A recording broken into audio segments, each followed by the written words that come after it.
날씨가 따뜻해져 오면서 이제 발을 노출할 수 있는 계절이 다가오고 있습니다. 샌들 신고 슬리퍼 신으려면 발 뒤꿈치 관리 꼭 해주셔야 하는 거 아시죠? 춥고 건조했던 겨울에는 관리를 소홀하게 하기 때문에 발이 항상 메마르고 푸석해집니다. 그래서 발각질도 더 심해지고 마치 마른 논바닥처럼 갈라지기까지 하는데요. 심하면 피가 나고 통증까지 유발됩니다. 굳은 살을 억지로 갈아내더라도 그때뿐이고 계속 재발해서 발 관리를 어떻게 해야 할지 고민하시는 분들이 많습니다. 겨울에는 가리고 다녀서 관리할 필요성을 많이 못 느꼈지만 이제 발 관리에 신경 써야 할 때가 되었습니다. 사실 계절에 따라서 관리가 필요한 것이 아니고 1년 내내 발 관리는 꼭 필요한 것이죠. 인체 부위 중 피부가 가장 두꺼운 곳은 바로 손바닥, 발바닥입니다. 발바닥, 특히 발 뒤꿈치는 우리의 체중을 지탱하고 땅바닥과 직접 마찰하는 부위이자 체내에서 피지선이 가장 적은 부위이기도 합니다. 그래서 자극이 생기면 스스로를 보호하기 위해 두꺼운 각질층을 만들게 되죠. 노화가 진행되면서 체내 유수분이 감소하게 되면 피지선이 적은 발 뒤꿈치는 자연스레 건조해집니다. 건조해진 부위에 압력이 가해지면 이것이 굳은 살이 됩니다.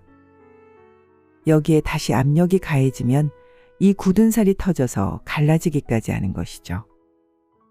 우리는 발 뒤꿈치의 각질을 자연스러운 노화 현상으로 보고 방치하는 경우가 많은데요. 꼭 나이가 들었다고 생기는 현상은 아닌 것이죠. 발에 자극을 많이 받아서 발 각질이 생기기도 하지만 무좀이나 습진으로도 생길 수 있습니다. 이뿐만이 아닙니다. 겨울철만 되면 약해지는 혈액순환, 거기에 잘못된 걸음걸이까지 이렇게 발 각질이 생기는 원인은 우리 생각보다 훨씬 다양합니다. 오늘은 다가오는 여름을 대비해서 발 각질로 고민하시는 분들, 발 관리 방법을 확실하게 알고 싶으신 분들을 위한 영상입니다. 끝까지 시청해 보시기 바랍니다. 발 뒤꿈치에 각질이 생기는 이유. 각질은 피부를 보호하고 체내 수분 증발을 막아주는 역할을 하는데요. 발 뒤꿈치에 각질과 굳은 살이 생겨나는 이유는 걸으면서 발생하는 발바닥의 자극 때문입니다. 피부의 가장 바깥층인 각질은 일종의 단백질인데 피부가 정상적으로 분화하는 과정에서 생성되고 시간이 지나면 저절로 떨어져 나가도록 되어 있습니다.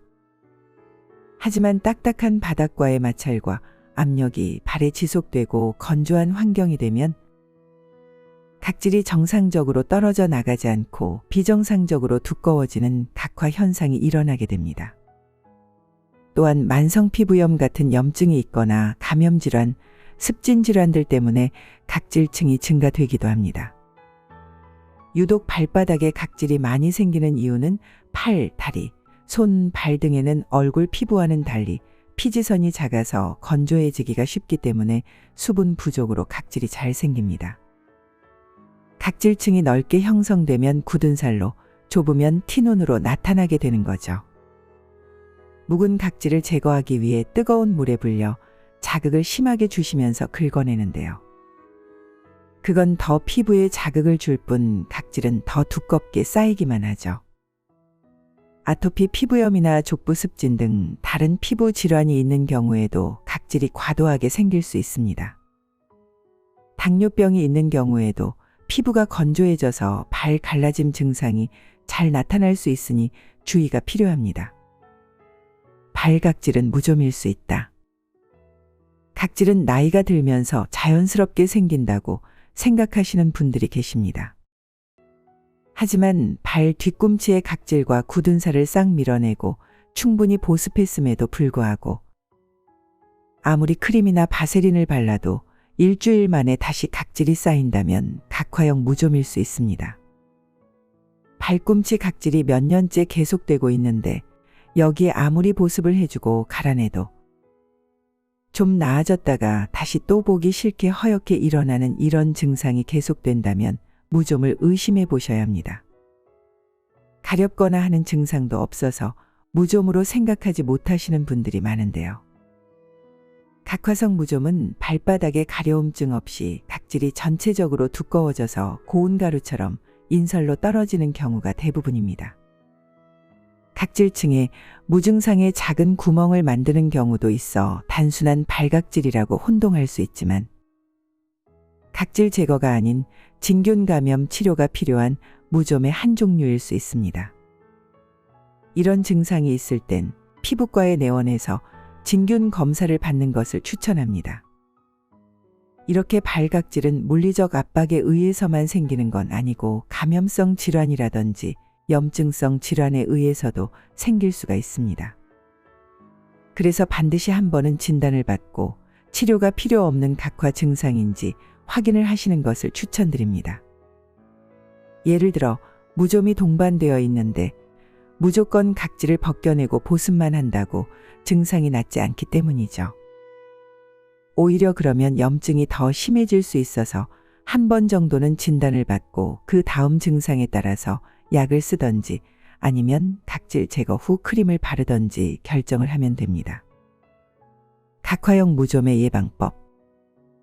각화형 무좀은 대부분 증상이 없다가 더운 여름에 땀이 많아지면 발 옆으로 약간 물집이 생기고 가려워지는 경우가 있습니다. 예방하기 위해서는 맨발로 단단한 슬리퍼나 샌들을 신는 것을 피해야 합니다. 그리고 발을 깨끗이 씻고 건조하지 않게 보습을 잘하는 것이 중요하죠. 각질을 무리하게 벗겨내면 더 두꺼운 각질이 계속 생기게 될 수 있으므로 보습제를 충분히 발라주는 것이 좋습니다. 발을 잘 씻고 통풍을 잘 시켜 발가락 사이를 건조하게 유지하고 앞쪽이 넓은 편안한 신발을 신는 것이 좋습니다. 땀이 많이 났을 때를 대비해 갈아 신을 양말을 가지고 다니는 것도 추천합니다. 무좀은 없는 질환입니다. 무좀 환자와 직접적인 피부 접촉을 하거나 무좀 환자의 발바닥 각질을 밟으면 가족이나 가까운 지인도 전염될 수 있고 수건과 신발을 통해서도 옮을 수 있으니 주의가 필요합니다. 올바른 발각질 제거법은 많은 분들이 굳은 살을 제거한다고 손톱깎이로 뜯거나 버퍼로 샤워하면서 발을 물에 불려 각질 제거를 하는데요. 옳지 않은 방법입니다. 그렇게 하면 과도하게 각질이 떨어져서 발에 상처를 입거나 세균에 감염이 될 수도 있으므로 피하는 게 좋습니다. 일시적으로 좋아져 보일지 몰라도 피부는 스스로를 보호하기 위해서 더 많은 각질을 만들어내게 됩니다. 발 뒤꿈치 각질 관리를 위해서 가장 중요한 것은 자극을 줄이고 보습제를 규칙적으로 충분히 발라주는 것입니다. 특히 흡수를 돕기 위해서 보습제를 바르고 난 후 15분이나 20분 정도는 랩으로 감아준다든지 아니면 자기 전에 보습제를 바르고 나서 위생 비닐로 감은 뒤 면양말을 신고 자는 것도 도움이 됩니다. 보습제는 너무 묽거나 가벼운 제형보다는 유분감이 많은 제형을 사용하는 것이 좋습니다. 올바르게 각질을 제거하려면 먼저 발을 깨끗하게 씻고 물기를 완전히 잘 말린 다음 발 전용 각질 제거기인 버퍼로 각질을 제거해야 합니다. 각질이 두껍고 단단해져 제거가 어렵다면 각질 연화제 등을 발라 15분 정도 방치한 뒤 제거하면 효과적입니다. 각질을 제거한 후에는 알코올 솜으로 소독 후 보습제를 충분히 발라주는 것이 중요합니다. 잠자리 들기 전에 바세린이나 로션을 바른 후 랩으로 감싸준 뒤 양말을 신고 자보세요. 며칠만 하면 각질이 없어지는 것을 확인하실 수 있습니다. 물론 무좀이 아닌 경우여야겠죠. 각질이 없어진 후에는 다시 발 각질이 생기지 않도록 꾸준한 관리가 꼭 필요합니다. 건강한 발 관리법. 첫 번째, 편안한 신발을 신는다. 본인 발 크기에 잘 맞는 푹신한 신발을 신는 것입니다. 발 각질은 과도한 마찰과 압력으로 인해 생긴다고 했습니다. 발의 굳은 살을 관리할 때 보습만큼 중요하게 따져야 할 것이 바로 신발입니다. 너무 꽉 끼거나 큰 신발을 신으면 바른 균형을 잡으려 하고 이런 과정에서 발에는 더욱 많은 압력이 가해질 수밖에 없습니다. 그만큼 굳은 살이 생기기 쉽고 관절에 무리가 가게 되죠. 하이힐이나 구두처럼 꽉 끼거나 높은 신발은 발에 가해지는 압력이 심해서 발에 피로가 쌓이기 쉽고 굳은 살과 티눈의 원인이 되기 때문에 피하는 게 좋습니다. 불가피하게 하이힐이나 구두를 신어야 한다면 발에 자극이 최대한 가지 않도록 압력을 전체적으로 분산시킬 수 있는 앞뒤 두께가 일정한 신발을 신는 것이 좋습니다. 최근에는 기능성 신발도 많이 나와 있으므로 신발이 불편하신 분들은 도움받을 수 있습니다. 그리고 기능성 인솔도 요즘 잘 나와 있어서 발에 압력을 주는 부위의 마찰을 줄일 수 있고 발 아치를 지지해 주어 비틀어진 자세를 곧게 세우는 기능이 있으므로 편한 신발을 위한 좋은 대안이 될 수 있습니다. 두 번째, 적정 체중 유지하기. 체중 관리가 발 건강과도 관련이 있다는 걸 아시나요? 발은 우리의 체중을 지탱하는 역할도 합니다. 체중이 많이 나갈수록 발이 지지해야 하는 무게 역시 커지고 그 무게가 커질수록 발에 가해지는 압력 역시 커집니다. 몸에 적당한 체중을 유지하는 것도 발 건강과 연결된다는 걸 잊지 마세요. 세 번째, 무리한 각질 제거 금지. 버퍼, 손톱깎이 등을 이용해 각질을 문질러 제거하거나 뜯어내는 방법은 절대 금물입니다. 잠시 좋아진 것처럼 보일 수 있으나 이렇게 물리적인 자극을 가하면 피부는 스스로를 보호하기 위해 더 두꺼운 각질을 생성합니다. 억지로 각질을 제거하는 대신 보습제를 충분히 발라주세요. 보습제를 바른 뒤 랩으로 감싸주거나 자기 전 면약말로 감싸주면 더욱 좋습니다. 지나친 각질 제거는 피부 장벽과 보호막을 사라지게 해 외부균의 침투가 쉬워집니다. 그래서 너무 각질이 두꺼워졌을 때 가끔 제거하는 것은 괜찮지만 당뇨병 환자거나 피부가 얇은 분들은 오히려 제거하지 않는 편이 나을 수 있습니다. 특히 당뇨가 있으신 분이라면 무리한 각질 제거로 상처가 나게 되면 염증 궤양으로 진행되어 당뇨발 합병증이 생길 수 있으므로 주의하시길 바랍니다. 네 번째, 발 마사지와 운동하기. 가장 쉬운 방법은 족욕입니다. 발에는 매우 작은 소근육이 몰려 있어서 피로가 쉽게 오는 것입니다. 그리고 발은 신체 말단에 있어서 혈액순환이 원활하지 않기 때문에 종아리 마사지를 틈틈이 해주고 족욕과 발 마사지, 운동을 해보세요. 복사뼈가 충분히 잠길 정도의 따뜻한 물에 좋아하는 아로마 오일을 한두 방울 떨어뜨리고 만일 아로마 오일이 없다면 녹차 티백을 넣는 것도 좋습니다. 20분 이상 발을 담근 채 유지해주면 하루 종일 우리 몸을 지탱하느라 긴장했던 발 근육이 이완되고 혈액순환도 좋아져서 건강한 발을 유지할 수 있습니다. 그리고 간단한 발 운동을 하면 좋은데요. 발가락을 구부렸다 펴기, 발목 돌리기, 발 뒤꿈치 들어 올리기, 이런 간단한 발 운동이 다리 근육의 힘과 탄력을 유지하고 혈액순환도 촉진해 주기 때문에 도움이 됩니다. 발바닥 아치 밑이나 발가락 사이사이를 골프공, 테니스공, 마사지 볼 등을 바닥에 놓고 굴리듯이 해주는 것도 좋은 방법입니다.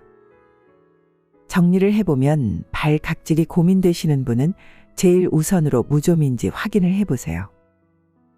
무좀일 경우 무좀 치료부터 우선하시는 것을 권해드립니다.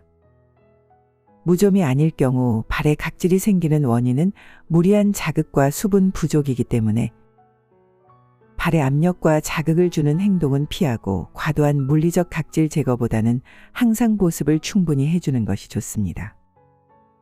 발 각질이 심하게 생겼다면 올바른 각질 제거 방법으로 제거 후 바세린이나 로션으로 보습을 충분히 해줍니다. 발 각질이 생긴 후 고민하는 것보다 미리 예방하는 것이 제일 좋기 때문에 적정 체중을 유지하도록 노력하고 발에 자극이 가지 않는 푹신한 신발을 신고 발 마사지와 운동으로 건강하게 발 관리를 해보세요. 오늘은 다가오는 여름을 맞이해서 발각질 원인 및 관리 방법과 예방법에 대한 영상이었습니다. 각질 없는 깨끗하고 예쁜 발로 항상 건강하게 지내시길 바랍니다. 이상으로 오늘의 영상을 마칩니다. 영상의 내용이 좋았다면 구독, 좋아요 부탁드립니다. 다음에 더 좋은 내용으로 찾아뵙겠습니다.